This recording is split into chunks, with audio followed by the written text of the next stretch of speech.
잠깐 기도하겠습니다. 사랑합니다 주님, 우리를 너무나도 사랑하셔서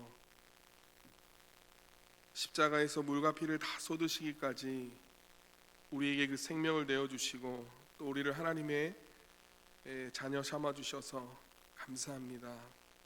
하나님이 저녁에 주님의 임재를 간절히 사모하는 마음으로 나왔습니다. 날씨가 참 많이 춥고 또 여러 가지 어려움과 또 많은 기도의 제목들로 가지고 나온 성도님들도 계십니다. 우리의 상황 환경을 가장 잘 아신 하나님께서 또 하나님 아르헨티나 선교 보고로 함께 나눌 때 또한 말씀 들을 때 진리의 성령님 오셔서 우리 가운데 임재하여 주시고 하나님 말씀하여 주셔서 하나님 우리가 하나님의 뜻을 잘 분별하여 이제 다시 오실 영광 중에 다시 오실 우리 주 예수 그리스도를 깨어 맞이하는 정결한 그리스도의 신부로 살아가게 하여 주옵소서.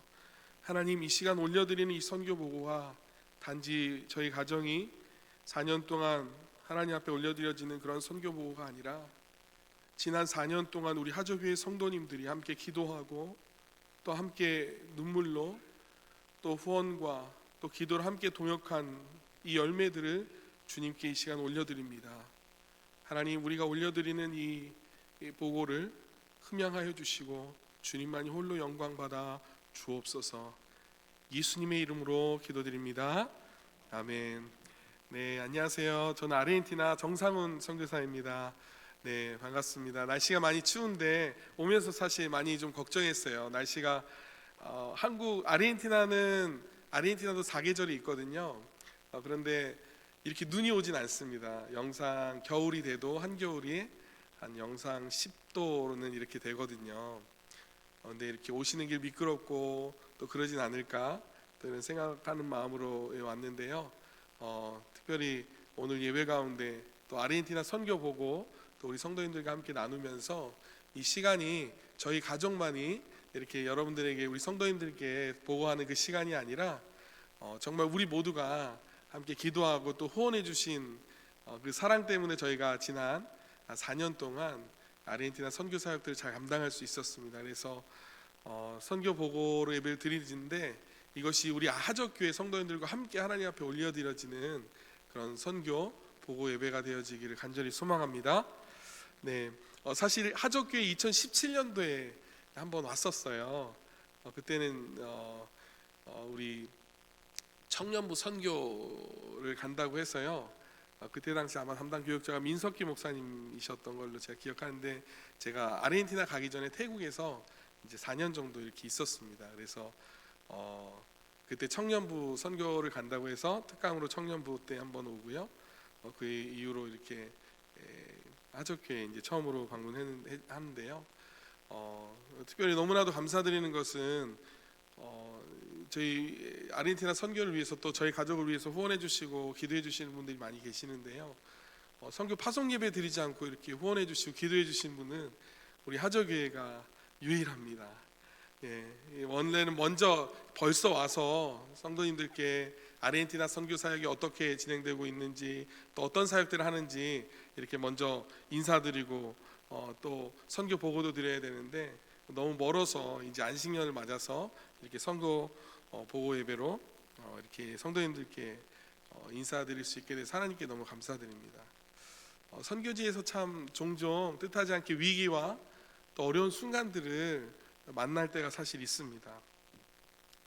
그런데 지나고 보니까 그때마다 제 예상보다 너무나도 순조롭게 일들이 잘 해결되고 그런 일들을 경험할 때가 있어요. 이게 참 너무 복잡한데 이민국에서도 어떤 일들을 처리하는데 아주 작은 일을 처리하는데도 참 너무 어려워요. 한국에서는 쉽게 해결될 수 있는 행정적인 문제도 너무 어렵습니다. 그런데 그 문제가 이렇게 아주 가볍게 지나간 일들을 경험하게 됩니다. 그때마다 선교사는 무슨 생각을 하는지 여러분 아세요? 우리 후원하고 또 기도해 주시는 파송해 주신 우리 교회 성도님들을 생각합니다. 왜냐하면 저희가 그 때때로 만나는 어려움들과 문제들 앞에서 그런 일들이 순조롭게 해결되어지는 그 배경에는 무엇이 있나요? 우리 성도님들의 기도와 또 사랑과 그 응원이 있기 때문에 하나님께서 모든 일들을 잘 되게 해주시는 줄 믿습니다. 제가 2018년도 선교사로 파송을 받아서요. 이제 아르헨티나 현지 부에노스아이레스에서 약 30km 정도 떨어진 메를로라고 하는 지역이 있습니다. 그곳에서 지금 현지 교회를 3년째 이렇게 담임하고 있습니다. 그리고 선배 선교사님과 함께 목회자 바나바 훈련이라고 하는 목회자들 훈련들을 하고요. 올해부터는 남미연합 신학교 스페인어를 사용하고 있는 남미 여러 국가들이 있습니다. 칠레, 아르헨티나, 우루과이, 파라과이, 볼리비아 이 5개 나라 선교사님들이 함께 연합해서 2007년도에 남미연합 성결신학교를 세우셨습니다. 그래서 그 올해부터는 행정에 관련된 일들을 이렇게 맡아서 섬기고 있습니다. 우리 성도님들께서 궁금하실 것 같아서 PPT로 제가 어떤 사역들을 하는지 이렇게 한번 보여드리면서 한번 보고를 드리도록 하겠습니다. 네.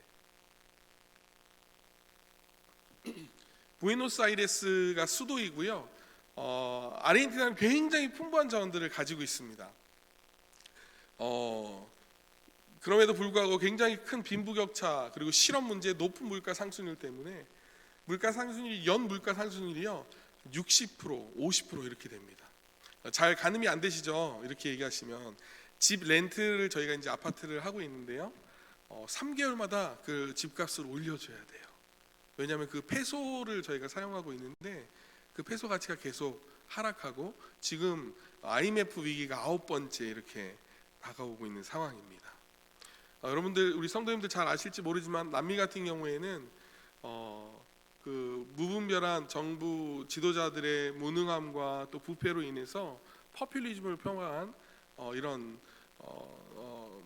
정치를 지금 이끌어가고 있습니다. 많은 청소년들이 일하려고 하지 않고요. 많은 사람들이 또 마약에 중독된 채 살아가는 사람들이 많이 있습니다.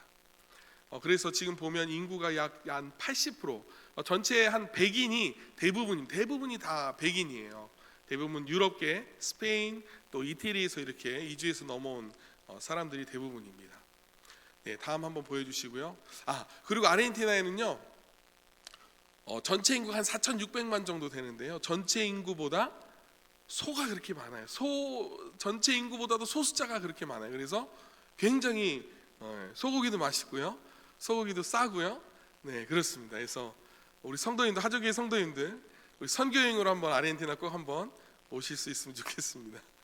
네, 전체 아르헨티나 종교 현황을 보면요, 로마 카톨릭이 약 80% 정도 되는데요, 개신교가 약 15% 정도 됩니다. 이단과 또 무신론자들이 약 18% 정도 되는데요. 기타에 보면 사탄을 숭배하는 그 남미의 사탄교 본부가 아르헨티나에 있습니다. 처음에 저는 이거 너무 놀랐어요. 사탄을 숭배하는 종교가 있다는 것 자체가. 그런데 지금 주목할 만한 것은 올해 새로 이제 업데이트된 그 통계인데요. 제가 4년 전에 5년 전에 갈 때마다 로마 카톨릭 개신교가 7% 8% 정도 됐는데요. 지금 한 15% 정도 더 증가한 걸로 볼 수 있습니다. 이것은 로마 카톨릭 대부분의 남미 국가들은 로마 카톨릭인데요. 그런데 이 카톨릭 이 성도들 가운데 명목상 가톨릭 성도들이 굉장히 많습니다. 근데 오히려 코로나 기간 동안에 이 명목상 가톨릭 신자들과 무신론자들이 개신교로 많이 이동하는 또 예수님을 많이 영접하는 일들이 있었어요. 오히려 한국은 코로나 때문에 많이 위축되고 예배드리지 못하고 하는 그런 상황들이었잖아요. 그런데 오히려 아르헨티나는 그 가운데 많은 사람들이 죽음에 대한 두려움과 공포 가운데 오히려 예수님의 복음을 전하는 전도자들을 통해서 예수님을 영접하는 그런 놀라운 은혜들이 있었습니다. 감사하게도 지금 현재 아르헨티나 17개의 성결교회가 현지 교회가 세워져 있는데요. 그 중에 2개 교회가 최근에 코로나 기간에 작년에 2개 교회가 새롭게 개척되었습니다. 네. 선교사역의 핵심 가치는 복음으로 사람을 세우고 교회를 세우는 이런 선교 핵심 가치를 가지고 있습니다. 사람을 세우는 선교 사역으로는요, 다음 한번 보여주시면요, 제자훈련 사역과 목회자 훈련, 남미연합 신학교 사역, 그리고 현지인 교회들과 함께 연합하는 사역들, 그리고 빈민촌에서 교회들을 세우고 또 그들에게 복음을 전하는 그 사역들, 그리고 1년에 2차례씩 저희가 미전도 종족 약 3,000km 정도 그 수도에서 떨어진 포르모사라고 하는 지역이 있는데 그쪽에 미전도 종족인 위치 부족이 있습니다. 그들을 대상으로 4월 달과 7월 달 이렇게 선교 여행들을 저희가 지금 복음 전하는 사역들을 하고 있습니다. 네, 제자 훈련하는 사역인데요. 저희는 일주일에 2번씩 화요일, 토요일 선배 선교사님과 함께 예수님의 제자들을 세우는 사역들을 지금 감당하고 있고요. 이 사역들을 통해서 너무 놀랍고 감사한 것 중에 하나가 뭐냐면 이 사역들, 제자 훈련 사역들을 통해서 헌신된 그리스도의 제자들이 세워져 가고 있다는 거예요. 그래서 청년들 가운데 선교사로 헌신하고 또 하나님 앞에 목회자로 또 선교사로 헌신하고 또 자기의 삶을 하나님 앞에 드려서 그렇게 헌신하기 원하는 사람들이 세워져 가고 있습니다. 목회자 훈련은요, 저희가 초급화적으로 월요일부터 수요일까지 목회자들을 초청해서 그분들을 3월부터 12월까지 1년 동안 목회자 훈련을 하게 됩니다.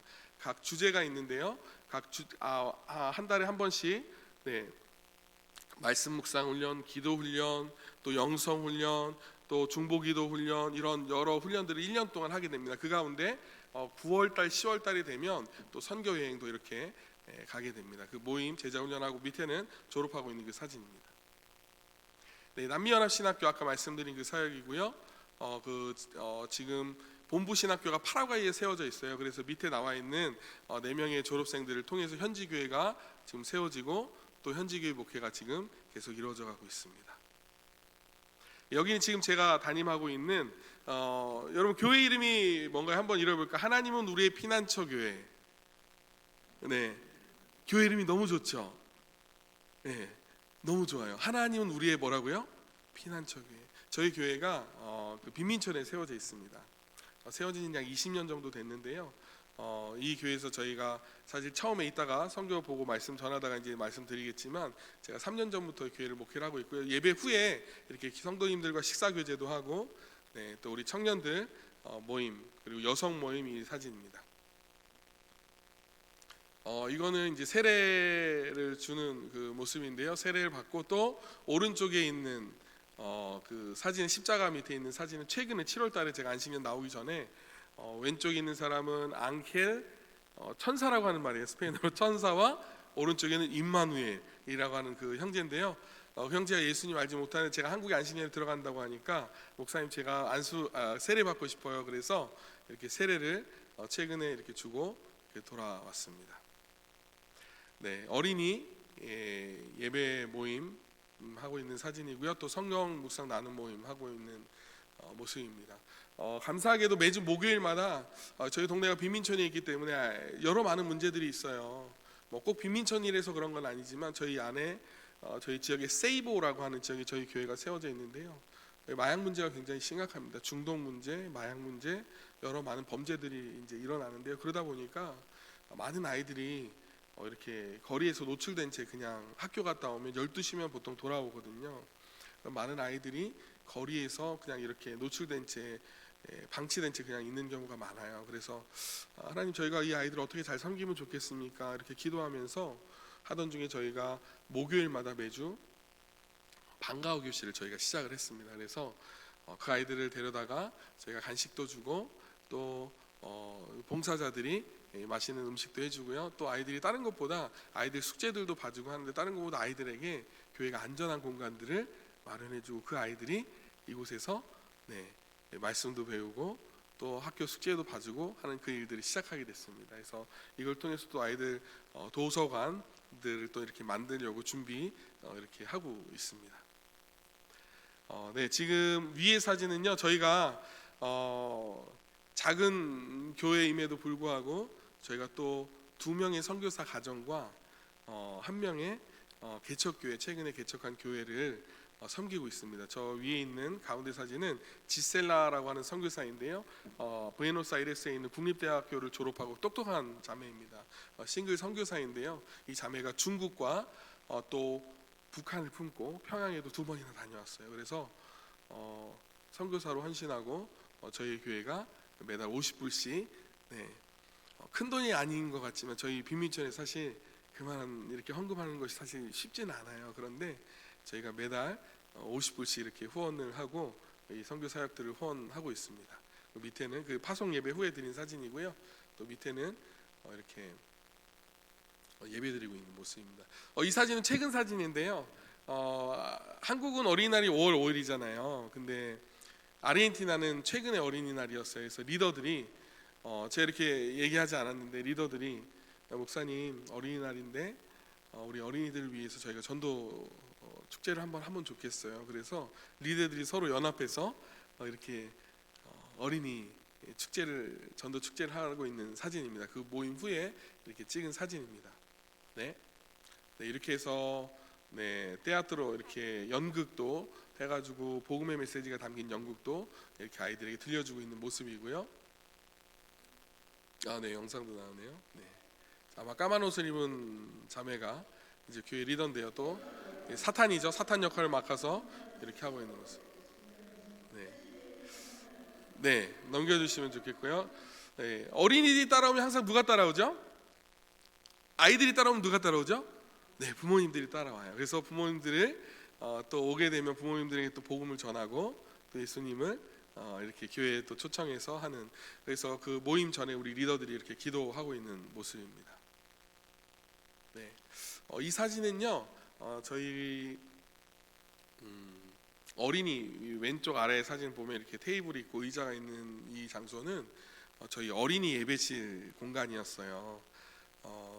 저희가 이렇게 천막으로 또 임시로 가건문으로 나무로 이렇게 해놓고 그동안 예배를 드렸다가 너무 아이들이 공간이 위험하고 그래서 저희가 건축을 했습니다. 건축을 하는데 제가 선교사이기 때문에 한국의 후원하는 교회나 파송한 교회들에게 후원도 요청할 수 있지만 그러지 않고 저희가 저희 아이들을 위한 공간이니 저희가 시간이 오래 걸려도 좋습니다. 그래서 1년, 2년 얼마 걸려도 좋습니다. 그래서 저희 성도들이 정말 주님께 봉헌하는 마음으로, 주님께 사랑하는 마음으로 2년 반이 걸쳐서 어린이 예배실을 하나님께 이렇게 올려드릴 수 있었습니다. 크지 않아요. 한 6m, 7m 되는 공간이었는데요. 그 공간을 건축하기 위해서 성도들이요, 대부분이 저희 교회 성도들이 그래요. 하루 일하고 하루 생활하는 성도들이 많거든요.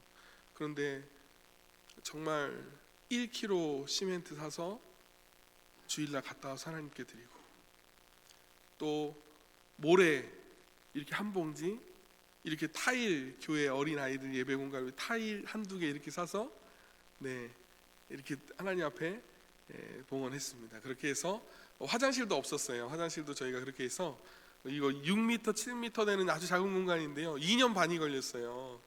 너무 좋죠. 화장실도 남자 여자 원래 하나를 같이 썼고 문도 닫혀야 되지 않았어요. 저희 아이가 화장실 가면 늘 아빠가 아빠 문 좀 닫아주세요 이랬거든요. 저희 딸이요. 근데 이렇게 화장실도요. 한번 다음 페이지도 넘겨주시면 왼쪽에 화장실 너무 멋있죠. 별로 공감이 안 되시는데 저희 이렇게 화장실 만들어 놓고 나니까요, 저희 리더들이 걱정하는 거예요. 저희는 이렇게 강도들도 많고 도둑들도 많고 하거든요. 그래서 이걸 들어와서 변기도 떼어가고 그래요. 그래서 목사님 이거 화장실 앞에 들어가는 철창을 해놔야 된다고. 왜냐하면 거기는 들어간 입구가 이 문화가 열쇠 문화가 있거든요. 철창을 하고 이 훔쳐갈까봐 변기도. 이거 오른쪽에는 어린이 예배실 모습입니다. 그래서 이 공간을 이렇게 하나님 앞에 드리는데 2년 반 동안 저희 성도들이 주님 사랑하는 마음으로 이렇게 건축했습니다. 우리 하나님께 한번 영광의 박수 올려드릴까요? 얼마나 감사한지요. 성도들이 어려운 가운데 주님 사랑하는 마음으로 또 다음 세대들을 말씀으로 세워가는 그 마음으로 이렇게 하는 것이 오히려 선교사 마음이 더 급해요. 빨리 이걸 끝내야 되는데. 근데 2년 반 동안 저희가 걸려서 주님께 올려드릴 수 있었습니다. 다음 이거는 아까 말씀드린 포르모사 위치 부족 저희가 전도하는 사역이에요. 우리 자매들이 가서 남자가 여자에게 접근하는 것은 사실 좀 어렵거든요. 그래서 우리 현지 훈련된 전도자 자매가 자매에게 다가가서 복음을 전하고 있는 모습입니다. 이렇게 저 뒤에 보이는 파란색 트럭 보이시죠? 큰 까미온이라고 하는데 저게 1980년대 됐는데 저 트럭이요, 가다가 이제 선교하다가 얼마나 짐을 많이 싣고 한 3,000km를 차로 가니까요. 근데 그 안에 많은 먹을 것들, 옷들, 옷가지들 이런 걸 싣고 가거든요. 여러분 가다 보면 그게 여태까지 한 5번, 6번 넘어졌던 것 같아요. 비도 오고 진흙에 빠지기도 하고. 그런데요, 지금까지 한 번도 그 선교가 멈춰진 적이 없습니다. 왜냐하면 우리 하나님은 많은 사람들이 복음을 듣고 주님께 돌아오기를 간절히 원하신 그 하나님의 선교가 지금까지 단 한 번도 멈춰진 적이 없기 때문입니다. 할렐루야. 그래서 지금까지 계속 이 선교가 지속되고 있어요. 너무 감사한 것 중에 하나는 이거 하나의 너무 귀한 간증인데요. 이 포르모사 이 지역에 저희가 몇 년 동안 오랫동안 이렇게 옷도 갖다 드리고 필요한 먹을 것도 갖다 드리고 이렇게 하는데 어느 날 그곳에 있는 이제 지역 대표 리더가인 그 사람이 얘기를 하는 거예요. 목사님, 다음에 오실 때는 우리에게 말씀도 좀 가르쳐 주세요 하는 거예요. 그래서 저희가 그래요? 이렇게 좋은 뭐 옷이랑 먹을 것만 주지 말고 말씀도 가르쳐 주세요 하는 거예요. 그래서 알겠습니다. 다음에는 저희가 내년에는 팀을 꾸려서 말씀을 가르쳐 주는 목회자 훈련을 저희가 늘 하고 있으니까요. 그렇게 하겠습니다 하고 1년을 준비했어요. 1년을 준비하고 그곳에 갔습니다. 가서 제일 먼저 뭐 했을까요? 그 부탁하신 분들 찾았겠죠. 그죠? 저희가 왔어요. 이렇게 준비팀을 꾸려가지고 목사님들을 목회자 훈련들 하기 위해서 현지 목사님들과 함께 왔습니다. 그러고 딱 왔어요. 그런데 너무 놀란 게 그분이 하나님 부르심 받았어요. 그런데 여러분 얼마나 놀라운 건 사실은 그분의 그 요청으로 인해서 목회자 훈련이 시작하게 됐는데요. 현지 그 위치 부족 목사님들을 위한 그 사역이 시작하게 됐는데요. 그분을 통해서 시작하게 하셨는데 정작 그분은 하나님의 부르심을 받으셨다. 근데 그분을 통해서 목회자 훈련이 시작되는 하나님의 그 놀라운 역사들을 보게 됐습니다. 물론 저희가 가서 할 수도 있지만 그분들에 의해서 요청되어진 사역들을 저희가 이렇게 한다는 것은 정말 하나님께서 그분에게 그 마음들을 감동을 주셔서 이 목회자 훈련이 시작될 수 있는 기회가 되었습니다. 그리고 저희 이 선교팀들이 그곳에는 또 물도 많이 나오지 않기 때문에 우물 파는 사역을 하는데, 우물 파는 사역을 보통 우물 파는 기계를 사서 팀들을 가거나 뭐 이렇게 하잖아요. 근데 저희 그 선교팀들 가운데 한 교회의 청년들이 그 기술자가 있어요. 우물을 파는 기계를 만들어 버렸어요. 너무 놀라. 우물 파는 기계를 직접 만들었습니다. 기계를. 그래서 그걸 끌고 가서 이 사역들을 1년에 2차례씩 지금 감당하고 있습니다. 네, 지금 이런 사역들을 제가 이제 아르헨티나에서 이렇게 감당을 하고 있는데요. 지금까지 이 일들을 하게 하신 하나님의 은혜들을 되돌아보면 정말 저는 아무것도 능력이 없고 부족하고 늘 실수하는데요. 우리 하나님은 얼마나 그 부족한 자들을 부르시고 또 그 부족한 자들을 사용하시는지, 그 하나님이 얼마나 위대하신지 직접 선교지에서 경험하고 있습니다. 처음에 제가 이 하나님의 부르심을 받았을 때는요, 신대원 들어갈 때부터 선교사가 된다고 이렇게 하나님 앞에 부르심을 받고 가게 됐습니다. 그런데 처음에 제가 아르헨티나로부터 부르심을 받은 것이 아니라 원래 아프리카로 부르심을 받았어요. 한 3개월 정도 아프리카 가나라고 하는 곳에 제가 방문한 기억이 있었는데요. 그때 선교사님의 사역하신 그 사역의 열매들을 보고 와, 이거구나. 이것만큼 모든 사람이 이 땅에서 한번 죽고 한번 이 땅에서 머물고 살아가는 동안에 이 땅에서 가장 가치 있는 삶이 뭘까? 청년 때 그런 고민들을 하는데요. 한 선교사님의 사역의 열매들을 보는데 그것은 다른 것이 아니라 영혼이라고 하는 열매들이었어요. 10살짜리 셀리나라고 하는 그 여자아이의 고백을 통해서 와, 내가 한 영혼을 주님 앞에 돌아오는 그 일에 쓰임받을 수 있다면 이것보다 가치 있는 일이 무엇이 있을까? 그렇게 큰 도전을 받고 선교사가 되기를 결단합니다. 선교사가 돼서 선교사가 되기 전에 신학교에 들어가서 훈련도 받고 선교사가 되기 위한 많은 훈련들과 준비들을 하게 됩니다. 그리고 제가 어디로 가려고 계획을 했다고요? 처음에요. 아프리카를 가려고 계획을 했는데 아프리카가 아니라 하나님이 저를 태국으로 인도하셨어요. 태국에서 그 선교 저의 비전과 그 부르심을 내려놓는 것도 참 힘든 일이었습니다. 그런데 태국으로 그렇게 가게 됐고 태국에서 약 5년 정도 이렇게 사역을 하고 이제 한국으로 다시 들어오게 됩니다.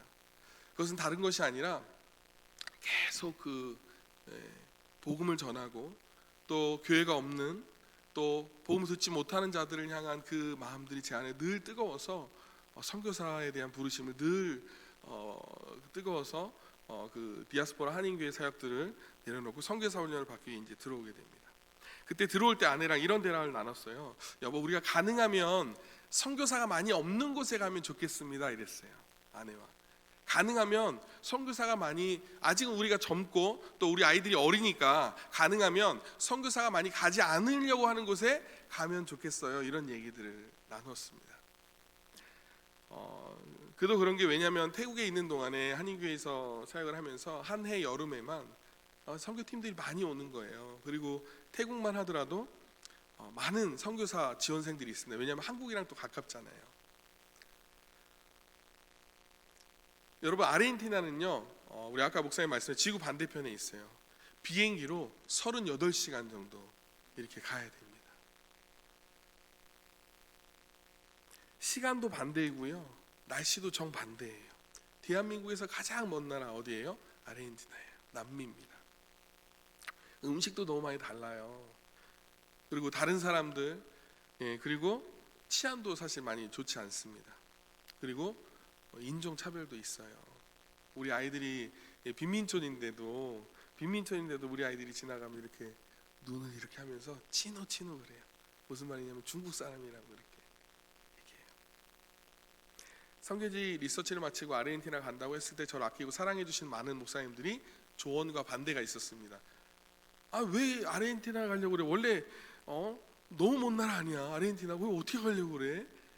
가까운, 원래 태국말도 할 줄 알고 태국도 이제 생활에 아이들도 적응돼서 태국에 가면 같이 협력하고 할 수 있는 사역들도 많은데 왜 태국에 가려고 그래? 왜 아르헨티나 가려고 그래? 이렇게 얘기하시는 분들이 많으셨어요. 또 반대하는 두 번째 이유는 뭐냐면 너무 비효율적이라는 거예요. 왜냐하면 동북아시아에서 한국에서 파송한 선교사가 가까운 나라에 가야 선교사를 후원하는 교회들도, 후원 교회들도 한번 선교지도 가보고 선교팀도, 그죠? 그래서 선교팀도 가고 같이 후원도 하고 동역도 할 텐데 너무 멀어서 비효율적이라는 거예요. 오히려 남미 선교는 북미, 미국이나 캐나다에서 선교를 감당해야 된다라고 그렇게 얘기하시는 거예요. 근데 세 번째로 반대하는 게 뭐냐면 아르헨티나는 선교지가 아니야, 그렇게 얘기하시는 거예요. 선교학적으로 볼 때 복음화율이 약 3% 이하가 되는 지역을 미전도 종족으로 구분해서 최전방 선교 개척지라고 이야기를 합니다. 그런데 복음화율이 제가 갈 때만 해도 7%, 8% 되니까 그곳은 당장 시급한 선교지가 아니라는 거예요. 여러분, 그런 의미에서 저는 남미가, 아르헨티나가 이 선교가 영적 사각지대라고 생각합니다. 관심받지 못하는 나라. 이런 이유 때문에 너무 멀고 비효율적인 선교지. 파송하고 후원을 해도 선교 팀이 갈 수 없는 곳. 여러분, 그런데 이러한 조언과 반대 가운데도 제 가운데 한결같은 내면의 깊은 울리는 메시지가 있었습니다. 그건 뭐냐면 우리 주 예수 그리스도께서 다시 오신다라는 것입니다. 할렐루야. 여러분 믿으십니까? 여러분 한번 생각해 보세요. 우리 하나님의 사랑을 생각해 보면 도무지 이해할 수 없는 거죠. 늘 실수하고 좌절하고 하나님을 향하여 불순종하는 우리들을 향해 하나님은 어떠신 분이세요?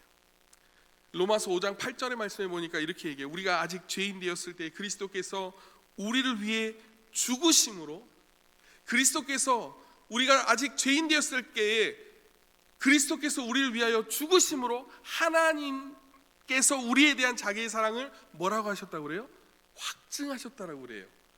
무슨 말이냐면 하나님이 얼마나 너희를 사랑하는지, 하나님이 얼마나 나를 사랑하시는지 그리스도께서 우리가 죄인 되었을 때, 의로운 자도 아니고 완벽한 어떤 자도 아니고 죄인 되었을 때에 그리스도께서 십자가에 죽으심으로 하나님이 우리를 얼마나 사랑하시는지 확증하셨다. 이 말은 무엇이냐면 증거하고 계시다라는 거예요. 할렐루야. 그래서 우리가 찬송가에도 보면 이런 찬양이 나오지 않습니까? 하늘을 두루마리 삼고 바다를 먹물 삼아도 뭐라 그래요?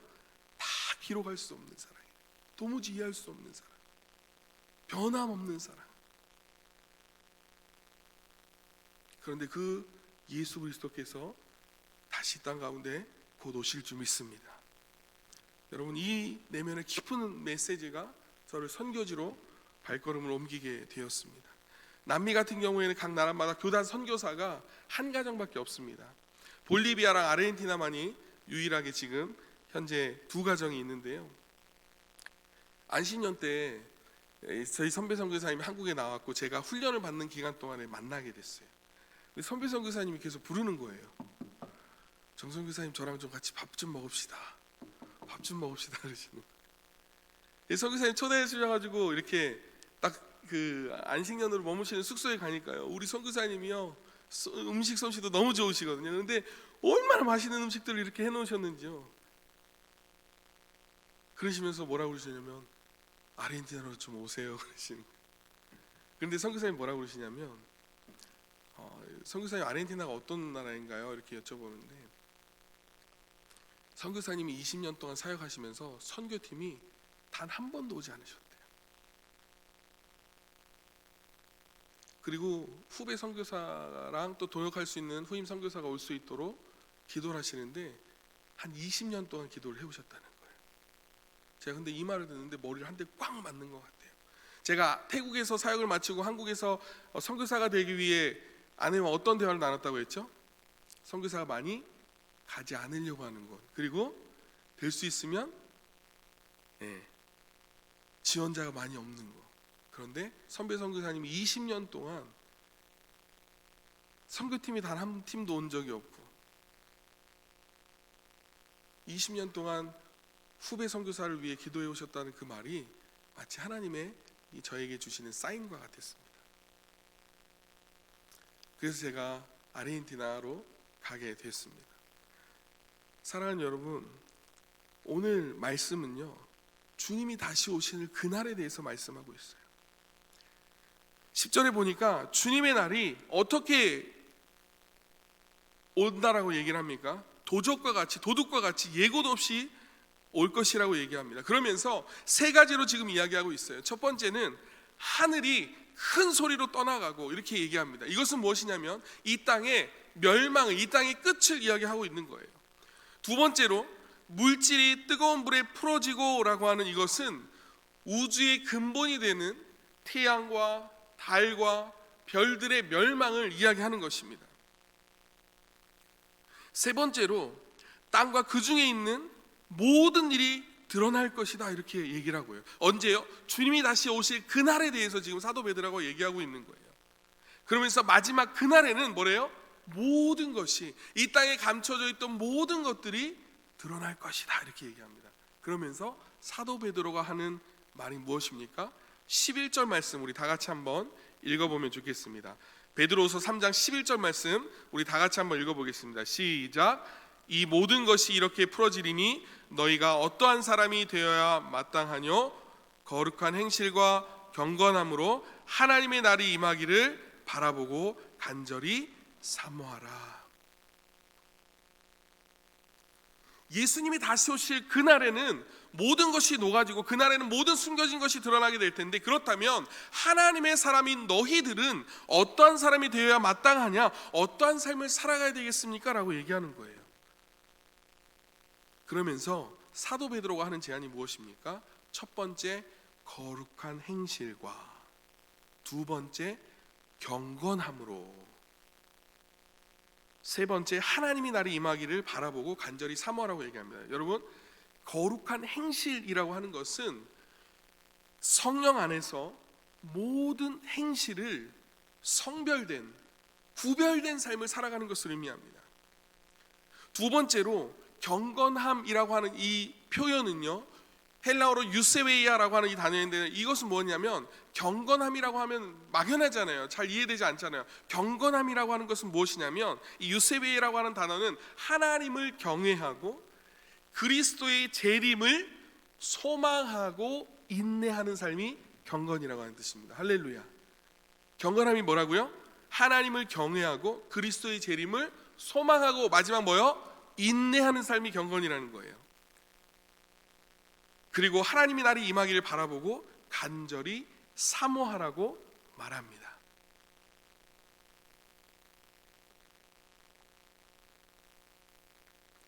여러분, 사모한다라고 하는 뜻이 무슨 뜻일까요? 저희 아내가 지금 저희 뒤에 있는데요, 제가 연애를 했거든요. 근데 제가 연애할 때 저희 아내를 너무 좋아했어요. 근데 데이트 시간이 돼서 아내를 만나려고 이렇게 기다리는데요, 너무 떨리고 막 그 아내를 만나는 그 기다리는 순간이 막 기대가 되고, 제 어머니한테 너무 죄송하지만 그때만 해도 제가 손수건을 이렇게 가지고 다니지도 않았어요. 근데 항상 저희 아내를 만나면 이렇게 손수건을 가지고, 왜요? 사랑하는 사람을 찬 그냥 이렇게 지저분한데 막 앉힐 수가 없어서, 뭐 이런 사람이 다 있냐 하는 눈으로 쳐다보시는데 정말 그랬어요. 너무 사랑해서 막 그 만나는 순간이 막 너무 기대되고 막 떨리고 막 가슴이 뛰고 막 그랬어요. 여러분, 사모한다라는 건 무슨 뜻이에요? 애틋하게 누군가 사랑하는 사람이 있다면 애틋하게 그 사람들을 생각하면서 기다리고, 그죠? 그리고 그리워할 때 우리가 사모한다라고 하는 단어를 쓰잖아요. 그런데 여러분, 여기서 이야기하고 있는 사모하다라고 하는 이 단어는요, 스피도라고 하는 단어인데, 이 뜻은 무엇이냐면 단지 사랑하는 사람을 간절하게 기다리거나 어떤 그런 뜻이 아니에요. 이 뜻은 뭐냐면, 따라해 볼까요? 재촉하다, 서두르다, 급히 얻으려고 애쓰다라고 하는 이 의미가 있대요. 뭐라고요? 재촉하고 서두르고 급히 얻으려고 애쓰다. 이게 원래 사모하다, 스피도라고 하는 원래 단어라는 거예요. 그래서 최근에 잘 이렇게 우리가 이해할 수 있도록 헬라어와 이 히브리어를 잘 이렇게 직역한 이 세번역 성경에는 이렇게 이 말씀이 표현되어 있습니다. 여러분은 거룩한 행실과 경건한 삶 속에서 하나님의 날이 오기를 기다리고 그 날을 앞당기도록, 스피도, 재촉하도록 하여야 되지 않겠습니까? 사모하다라고 하는 단어를 어떻게 해요? 그날을 앞당기도록 하여야 하지 않겠습니까? 라고 말씀하고 있어요. 사랑하는 여러분, 우리 주님이 언제 다시 이 땅 가운데 오실지 우리는 모릅니다.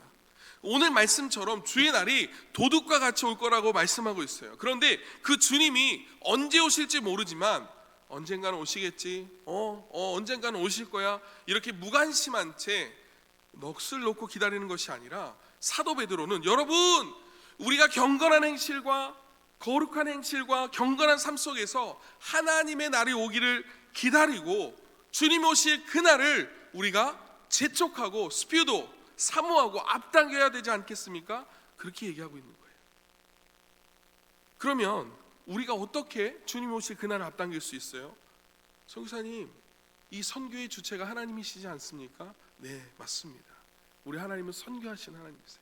우리 하나님은 이 구원의 역사를 끊임없이 이루어 가시는 이 선교의 영혼 구원의 주체가 되시는 분이세요. 그런데 마태복음 24장 14절 말씀에 보면 이런 말씀이 있습니다. 이 천국 복음이 모든 민족에게 증거되면, 땅 끝까지 증언되면 그제야 뭐가 온대요? 끝이 오리라, 이렇게 말씀합니다. 제가 너무나도 존경하는 선교사님 중에 찰스 스터드라고 하는 국제 선교단체 웽 미션이라고 하는 이 선교단체를 세운 선교사님이 계시는데요, 그분이 이런 이야기를 했습니다. 그리스도의 재림은 마지막 사람이 예수 그리스도의 복음을 듣는 그 순간에 이루어질 것입니다. 그러나 젠걸음으로, 내가 어떤 일을 하더라도 모든 것들을 멈추고 젠걸음으로 달려나가는 나의 삶의 목적은 그 마지막 한 사람에게 복음을 전하는 것입니다. 이렇게 얘기합니다.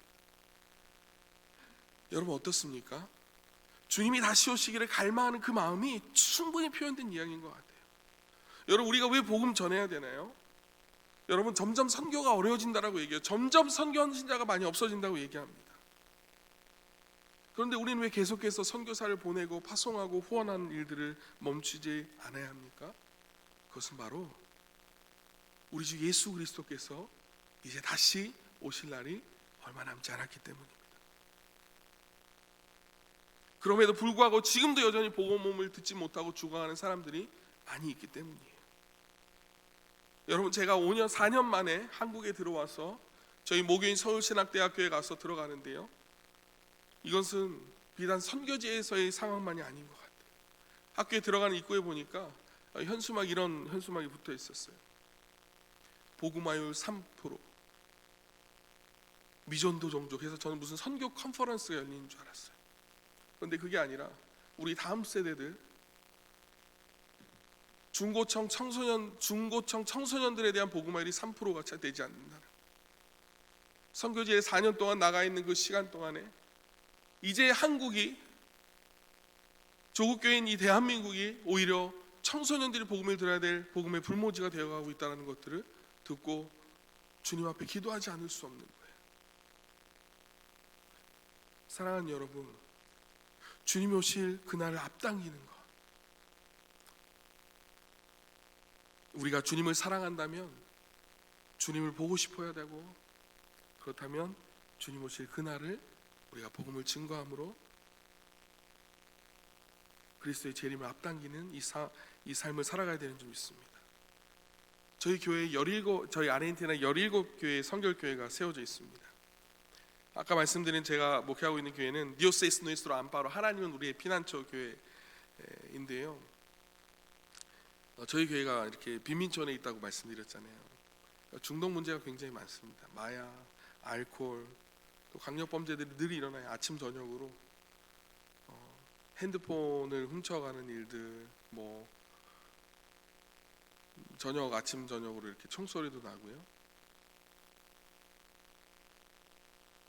그로 인해서 분열의 문제도 너무나 많습니다. 깨어진 가정들이 너무 많고, 청년들이 결혼하려고 하지 않습니다.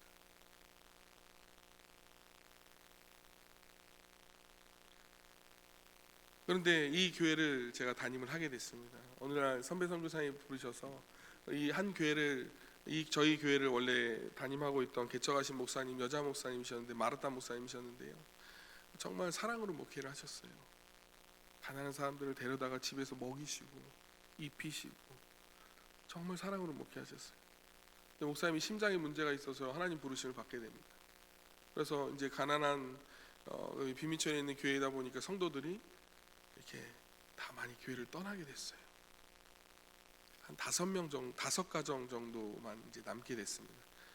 근데 제가 아르헨티나 가기 전에 하나님께 기도한 게 있어요. 하나님, 제가 언어가 잘 준비되고 훈련이 잘 되면 현지 교회를 꼭 한번 개척하고 싶습니다. 이런 기도를 드렸거든요.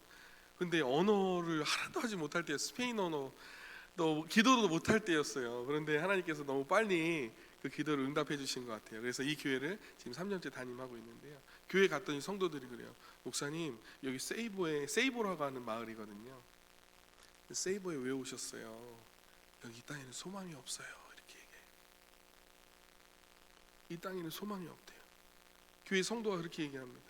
목사님, 여기에서 조금 더 여유로워지고 조금 더 괜찮아지며 여유가 되면 여기를 떠나고 싶어요.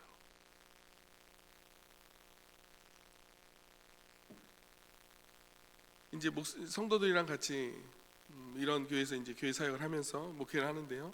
묵상 훈련도 이제 하기 시작했어요.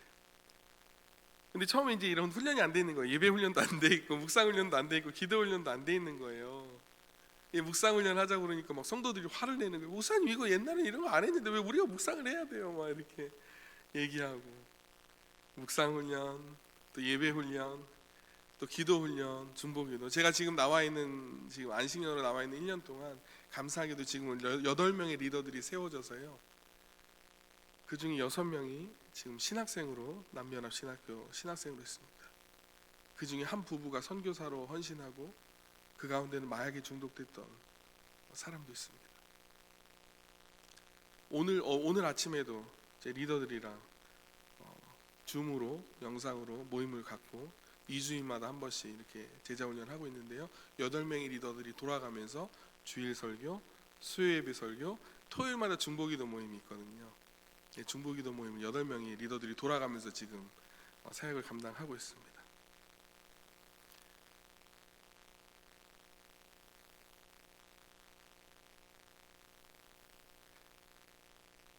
그런데 이제 저희가 교회 이 사역들을 훈련하면서 기도를 하다가, 여러분, 교회의 사명이 무엇인가요? 복음 전도와 세계 선교에 있는 줄 믿습니다. 영혼들을 구원하는 것이 우리 교회의 사명이지 않습니까? 그래서 우리 리더들과 이 이야기들을 나누고, 여러분, 우리가 내년에는 선교사를 후원하겠습니다. 아까 말씀드린 지셀라 선교사를 후원하겠습니다. 그랬더니요, 우리 리더들이 동요하기 시작하고, 우리 성도들이 막 동요하기 시작하고, 목사님, 우리도 가난한데요. 목사님, 우리도 가난한데 누굴 도와요? 맞아요, 틀려요? 맞죠. 우리도 가난한데 누굴 도와요? 다시 또 훈련, 기도하고. 우리 성경에서 하나님께서 왜 주님의 몸된 교회를 세우셨는지, 교회의 사명은 복음 전도와 영혼들을 살리고 세계 복음화에 있습니다. 다시 또 훈련하고. 그렇게 해서 저희가 지금 해마다 한 해 그러고 나서 지나고 나니까 재정이 어떻게 됐을까요? 모자르지 않았어요. 한 해의 재정이 또 남았어요. 그 가운데 또 어떻게 했을까요? 한 해 그 다음 또 그 남은 재정을 스페인에 있는 선교사 한 가정, 아르헨티나 분입니다. 그분 목회자 자녀인데 그분을 이렇게 선교사로 후원을 했어요. 그리고 그 다음 그 해에 저희가 어린이 예배실을 건축을 했거든요. 그 가운데 부족하지 않았습니다. 교회 재정이 부족하지 않았어요. 오히려 남았어요. 어떻게 했을까요? 그 남은 재정을 올해 작년에 새로 개척된 개척교회 목사님 생활비로 또 50불씩 이렇게 후원하고 있습니다. 한 달에 150불씩, 한국에선 크지 않은 돈인지 모르지만 정말 우리 빈민촌에서 150불씩 매달 이렇게 후원해요. 근데 그 기간 동안에 건축도 했잖아요. 얼마나 감사한지요. 그런데 이렇게 사람들을 세워나가는 가운데 너무 신나는 거예요. 지금 이제 안식년 마치고 돌아가면 이제 그 8명의 리더들 중에 2명이 리더에게 이 교회를 이양하고 리더십 이양하고, 저는 또 교회가 없는 지역에 가서 그 8명의 리더 중에 6명 몇 명들 같이 협력할 리더들은 놔두고요, 또 다른 선교의 사명을 갖고 있는 리더들과 함께 교회가 없는 지역에 마을에 가서 또 교회를 개척하려고 합니다. 하나님이 일하시는 것들을 보는데 너무 감사하고 너무 기쁜 거예요. 그런데 이런 일들을 감당하다가도 어려운 일들이 찾아올 때가 있죠. 작년에 좀 어려운 일들을 겪게 됐습니다. 교회 새벽에 전화가 오는 거예요. 리더가 전화 와서 받아보니까, 목사님 큰일 났어요, 빨리 와보세요. 그리고 새벽 3시에 전화가 왔는데 가보니까 교회에 도둑이 들었어요. 교회 아까 사진 보셨지만 교회 양철 지붕에 뭐 없어요. 그런데 코로나 기간 동안에 도둑분들도 수입이 없으시잖아요. 그러니까 어떤 일들이 생겼냐면, 메를로라고 하는 그 시인데요, 그 시에 있는 교회들은 뭐가 있어요? 음향 장비가 있잖아요. 그러니까 도둑들이 돌아다니면서 교회를 다 턴 거예요. 음향 장비. 그때 교회 어린이 예배실 공간을 하고 있었기 때문에 뭐 교회 선풍기, 뭐 의자, 뭐 이렇게 한 거. 그래도 감사한 게 2개의 스피커 중에 하나는 우리 앞에 나가다가 스피커 2개는 다 가져가고, 앰프랑 스피커 하나가 여기 있어요. 보니까 감사하게도 앞집에 있는 이웃이 막 소리가 나니까 새벽에 신고를 한 거예요. 그래서 훔쳐가다가 하나를 딱 놓고 갔어요, 앞에.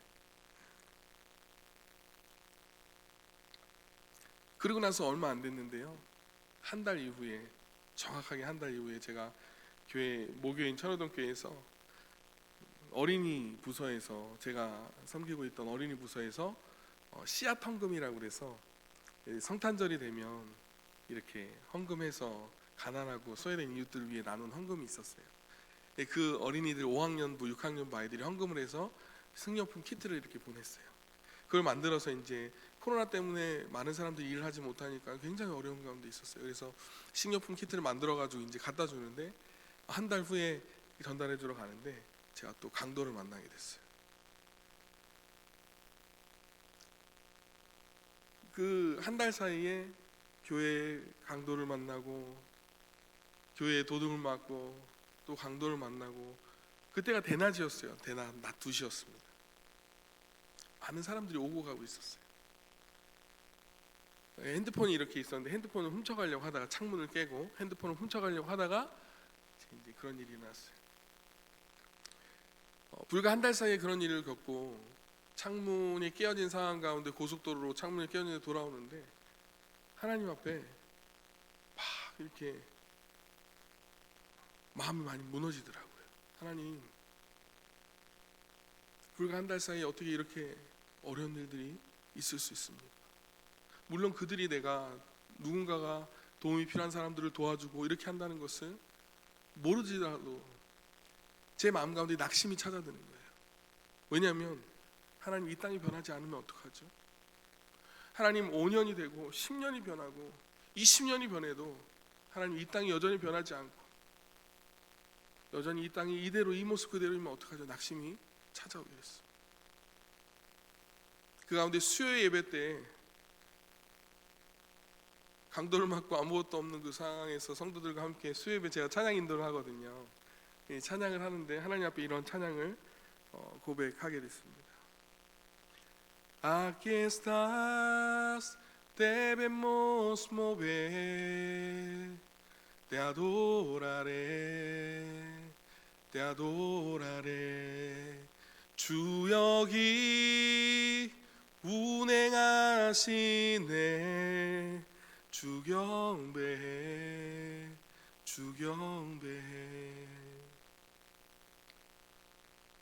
Milagrosos abres camino, cumples promesas, luz en tinieblas, mi Dios, así eres tú.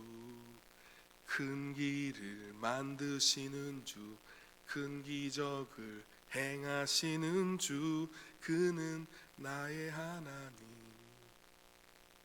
이렇게 찬양하는데요,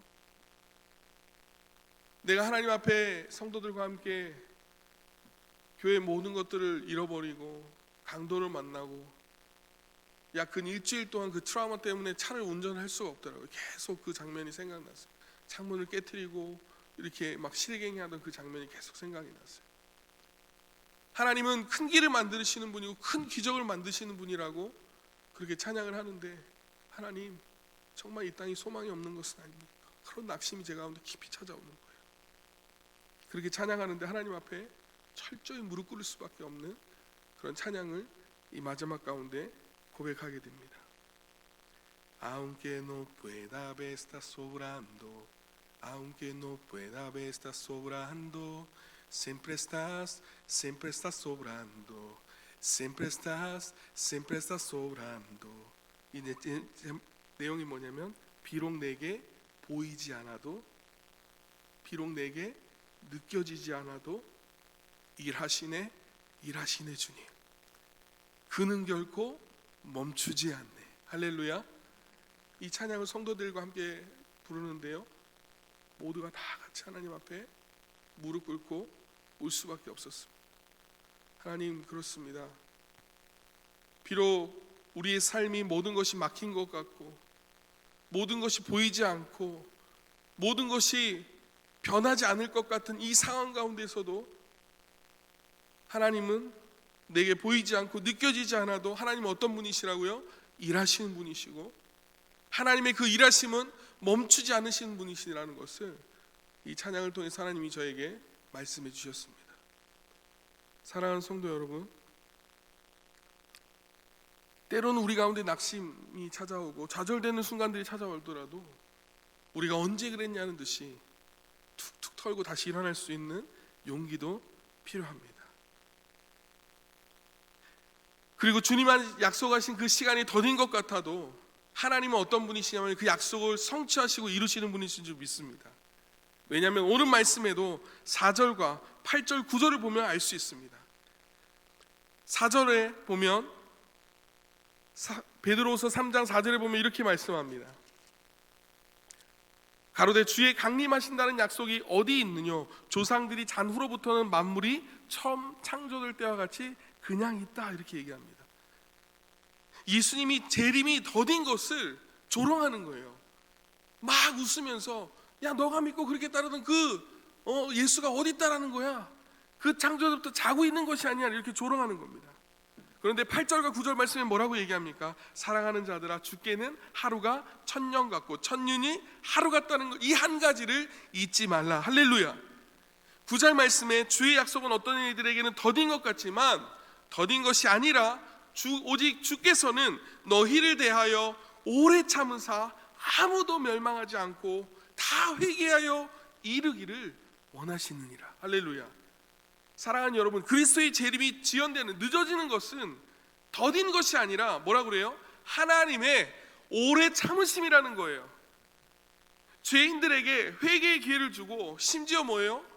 예수님의 재림이 더딘 것에 대해서 조롱하는 그들까지도 그들에게 구원하고 회개할 기회를 주기 원하신다라는 거예요. 그래서 여러분, 우리가 복음을 전해야 되고 선구해야 되는 이유가 바로 여기 있습니다.